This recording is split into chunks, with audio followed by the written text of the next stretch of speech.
क्या आप भूत प्रेतों में यकीन रखते हैं? क्या कभी आपने किसी मरे हुए इंसान को जिंदा होते देखा है? क्या कभी आपने देखा है कि कोई लाश जिसका अंतिम संस्कार किया जा चुका हो, उसके बावजूद वो कई सालों के बाद बोल उठी हो? जाहिर है ना तो ऐसा आपने देखा होगा और ना ही सुना होगा, लेकिन जो सच्ची घटना आज हम आपके सामने लेकर आए हैं, उसे देखने के बाद आपको भी अपने कानों पर यकीन नहीं होगा। और ये सच्ची घटना ज्ञान और विज्ञान के आगे भी कई सवाल खड़े करती है। ये कहानी उस परिवार की है जो बहुत खुश था। उस परिवार में पति पत्नी के अलावा एक बेटी और एक बेटा था। सब कुछ बहुत अच्छा चल रहा था, लेकिन फिर एक दिन उस परिवार की खुशियों को ग्रहण लग जाता है। ग्रहण भी ऐसा जिसने 8 साल की बच्चे की ज़िंदगी को निगल लिया। उनके 8 साल के बेटे की मौत हो जाती है। माँ बाप अपनी आंखों से उसकी डूबती हुई सांसों को देखते हैं, उसकी थमती हुई रगों को महसूस करते हैं। डॉक्टरों की हार और झाड़ फूक का नाकाम होना, वो सब कुछ अपनी आंखों से देखते हैं। बच्चे की मौत हो गई और परिवार की सारी खुशियां मातम में तब्दील हो गई। एक तय वक्त के बाद बच्चे की लाश को पूरे रीति रिवाज के हिसाब से गंगा में प्रवाहित भी कर दिया गया और उस बच्चे की लाश के साथ गंगा नदी में ही बह गए घर के सारे अरमान, सारा सुख चैन। लेकिन फिर 12 साल के बाद वो बच्चा अचानक वापस लौट आया। वो बच्चा जिसका अंतिम संस्कार किया जा चुका था, वो बच्चा आज अपने घर की दहलीज पर खड़ा है और अपने साथ हजारों सवाल लेकर वो वापस लौटा है। उस बच्चे को घर पर वापस आता देख कई लोग तो बेहोश हो गए, तो कई लोग भूत भूत चिल्लाते हुए अपनी जान बचाकर भागने लगे। आखिर कौन है वो भूत? उस बच्चे का भूत क्यों वापस आया है? क्या सवाल कर रहा है? कौन उसके जवाब देगा? ये सारी चीज़ें आज हम इस कहानी में खोलने वाले हैं। नमस्कार, आदाब, सत श्री अकाल। मैं हूं मोहम्मद आसिफ दुलार और आप देखना शुरू कर चुके हैं हमारी खास पेशकश केस डायरी विद आसिफ दुलार। अगर अब तक आपने हमारे चैनल को सब्सक्राइब नहीं किया है तो उसे सब्सक्राइब कर लीजिए। फेसबुक और इंस्टाग्राम पर भी हमारा पेज है, आप उसे भी फॉलो कर सकते हैं। इस तरह सभी सच्ची घटनाएं सबसे पहले आप तक पहुंचेंगी और आप भी खुद को अलर्ट रख सकेंगे। ये मामला मुजफ्फरनगर ज़िले के सैदपुर गांव का है, जहां 12 साल पहले स्वराज और उनकी पत्नी राकेश का परिवार एक गांव में रहता था। उस गांव का नाम सैदपुर था और एक दिन आज से 12 साल पहले उस परिवार पर गमों का पहाड़ टूट पड़ा। उनका 8 साल का मासूम बच्चा कृष्णा घर के बाहर खेल रहा था। नॉर्मल सभी बच्चे खेलते, उसी तरह वो बच्चा भी घर के बाहर खेल रहा था। तभी वो बच्चा ज़मीन पर गिरता है और तड़पने लगता है। उस बच्चे के मुंह से झाग आ रहा था, जिस्म जो था उसका नीला पड़ता जा रहा था। परिवार को यह समझ में आ गया कि उनके बच्चे को किसी सांप ने डस लिया है। परिवार तुरंत उस बच्चे को लेकर डॉक्टर के पास जाता है, लेकिन डॉक्टर जवाब दे देते हैं। धीरे धीरे जहर उस बच्चे की रगों में फैल रहा था। माँ बाप ने पहले डॉक्टर के चक्कर काटे और जब डॉक्टर ने हाथ खड़े कर लिए तो माँ बाप उसे झाड़ फूक करने वाले के पास भी ले गए, लेकिन सभी ने जवाब दे दिया और धीरे धीरे उन परिवार की उम्मीद के साथ ही बच्चे के दिल की धड़कन मौत के समंदर में डूब गई और बच्चे की मौत हो गई। 8 साल के मासूम कृष्णा की मौत हो चुकी थी। परिवार पर गमों का पहाड़ टूट पड़ा। माता पिता को समझ ही नहीं आ रहा था कि आखिर उनसे ऐसी कौन सी गलती हो गई जिसकी उन्हें इतनी बड़ी सज़ा मिली है। मासूम बच्चे की मौत की खबर जैसे ही आम हुई तो आस पड़ोस के लोग और ख़ानदान के लोग उनके घर में जुटने लगे और उनको दिलासा देने लगे। कुछ देर में ही अंतिम संस्कार का वक्त भी आ गया। माँ ये नहीं चाहती थी कि उसके बच्चे को उससे दूर किया जाए, लेकिन बच्चे के जिस्म में जान नहीं थी और वो बच्चा अब एक लाश बन चुका था और सभी की नज़र में वो मिट्टी हो चुका था।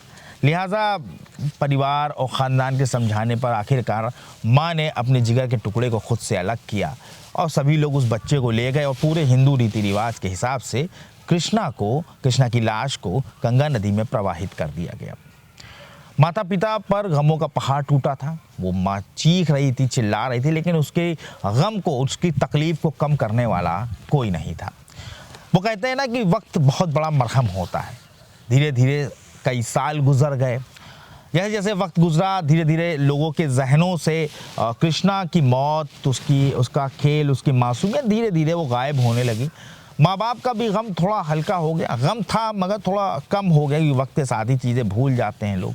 और लोग धीरे धीरे कृष्णा उसकी वो जो शख्सियत थी, उसकी जो एक मौजूदगी थी, उसका वजूद था, उसे धीरे धीरे सभी लोग भूल गए। मासूम कृष्णा की मौत को पूरे 8 साल का वक्त गुजर गया, लेकिन किस्मत को तो कुछ और ही मंजूर था, और वही हुआ जो कोई ख्वाब में भी नहीं सोच सकता था। पूरे 12 सालों के बाद आज वो मासूम बच्चा भूत बनकर अपने घर वापस आ चुका है, जिसने हर तरफ हाहाकार मचा दिया। दादा, कुछ दिनों पहले मासूम कृष्णा, जिसकी 12 साल पहले मौत हुई थी, उसकी जो बहन थी वो और उनका पति, वो दोनों शुक्रताल गए थे संतों के दर्शन के लिए। उसी दौरान वो सपेरों का भी एक वहाँ पर आश्रम मौजूद था, वो वहाँ भी गए, उन्होंने सभी संतों के दर्शन किए। लेकिन जब जो कृष्णा की बहन थी, जब वो उनको साधुओं को, संतों को, गरीबों को, सभी को जब दान करने लगी, तो उसकी जो नज़रें थी वो एक नौजवान पर टिक गई, और उस नौजवान को वो देखकर चौंक गई। उन्हें लगा कि इस नौजवान को उसने कहीं ना कहीं देखा ज़रूर है, बस उनकी याद में चूंकि धुंधली पड़ चुकी थी, इसलिए उनको एग्जैक्टली याद नहीं आता, लेकिन उनको ये लग रहा था कि इस नौजवान को बहुत कायदे से वो जानती हैं और उसे देखा है उन्होंने। वो चेहरा, वही हाव भाव, सब कुछ कृष्णा जैसा था। वही कृष्णा जिसकी 12 साल पहले मौत हो चुकी थी। अचानक बहन को सब कुछ याद आ जाता है, वो पहचान जाती है कि ये जो नौजवान है वो उसका भाई कृष्णा है। लेकिन जब उस नौजवान से वो महिला, वो जो कृष्णा की बहन थी, वो बात करती है, तो पता चलता है कि वो कृष्णा नहीं है, बल्कि उसका नाम शंभू है। शंभू सपेरों के आश्रम में ही रहता था, उन्हीं की सेवा में लगा हुआ था, और वहीं पर रहता था, वहीं खाता पीता था, वहीं उन्हीं के साथ रहता था।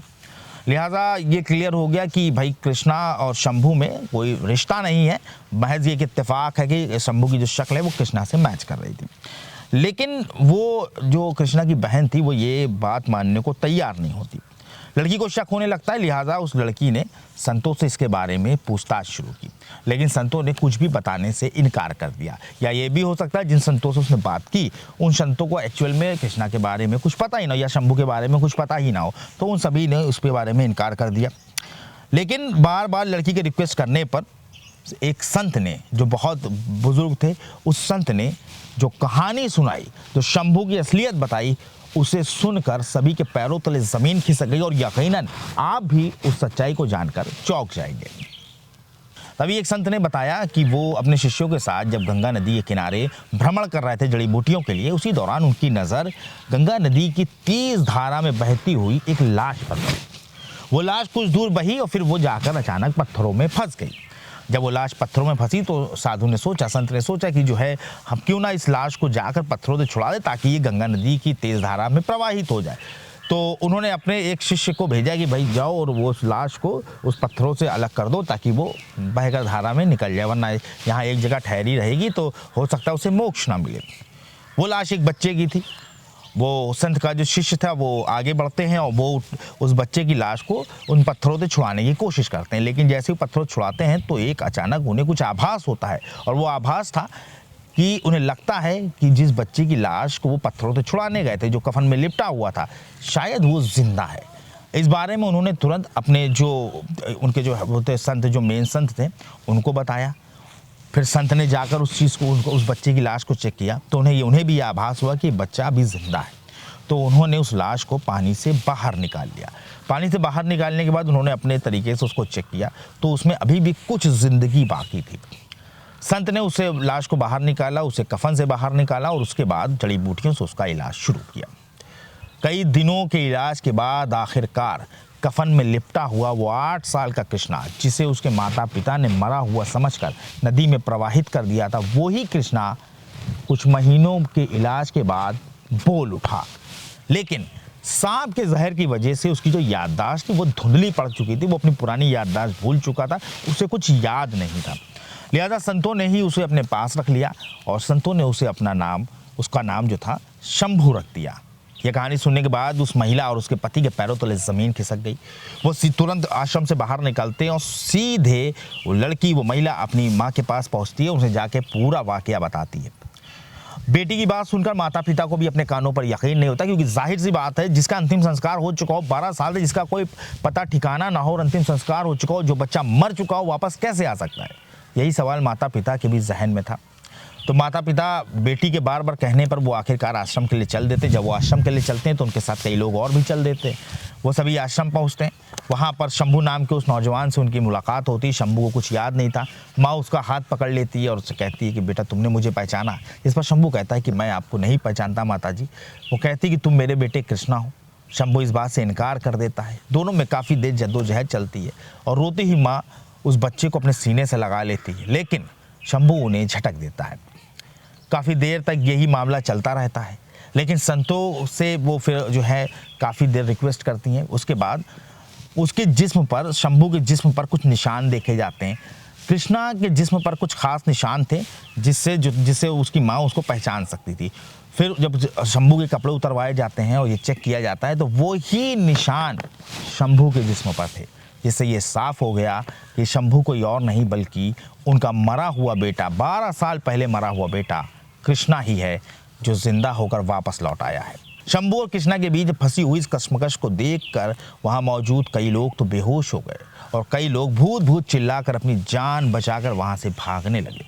आश्रम में रहने वाले उस शंभू को माता पिता ने कई पुरानी तस्वीरें दिखाई, कई बातें याद दिलाई, तो धीरे धीरे उसकी याददाश्त ही वापस आने लगी। हालांकि उसे सब कुछ याद नहीं आया, लेकिन वो ये पहचान गया कि ये दोनों बुजुर्ग मेरे माता पिता हैं और जो महिला है जिसने उसे सबसे पहले पहचाना था वो उसकी बहन है। उसके बाद शंभू अपने परिवार के साथ अपने घर चला गया। कृष्णा और शंभू के बीच फंसी हुई ये कश्मकश, भूत और पुनर्जन्म के बीच फंसी हुई ये कहानी इस वक्त मुजफ्फरनगर के सैदपुर में चर्चा का विषय बनी हुई है। अब सवाल ये उठता है कि आखिर ये है क्या? ये चमत्कार है, विज्ञान है, या गंगा नदी ने सच में उस बच्चे को बचा लिया, या फिर इसके पीछे कोई और सच्चाई छिपी है? क्या आप समझते हैं कि कृष्णा का वापस लौट आना किसी किस्मत का खेल है या फिर कोई और रहस्य? ऐसा रहस्य जिसने विज्ञान को भी बहुत पीछे छोड़ दिया है। इस सच्ची घटना को दिखाने का हमारा मकसद ये बिल्कुल भी नहीं है कि हम किसी तरह का अंधविश्वास को बढ़ावा दें या आपको किसी तरह के अंधविश्वास की तरफ प्रेरित करें, लेकिन ये वाकया ऐसा है जो ज्ञान और विज्ञान से बहुत आगे है। लिहाजा इस तरह की सच्ची घटना आपके बारे में भी जानना ज़रूरी है, इसीलिए हम आपके सामने लेकर आए हैं। आपको ये सच्ची घटना कैसी लगी? आपको इस पूरे मामले में शंभू और कृष्णा के बीच उलझी हुई इस पूरी कहानी और 12 साल बाद लौटे उस बच्चे की इस पूरी कहानी में क्या लगता है, क्या हुआ होगा? इसके बारे में कमेंट सेक्शन में अपनी राय ज़रूर दें। आपको हमारी पेशकश कैसी लगी इसके बारे में कमेंट सेक्शन में ज़रूर बताएं। बहुत जल्द एक सच्ची घटना के साथ हम आपके सामने हाजिर होंगे।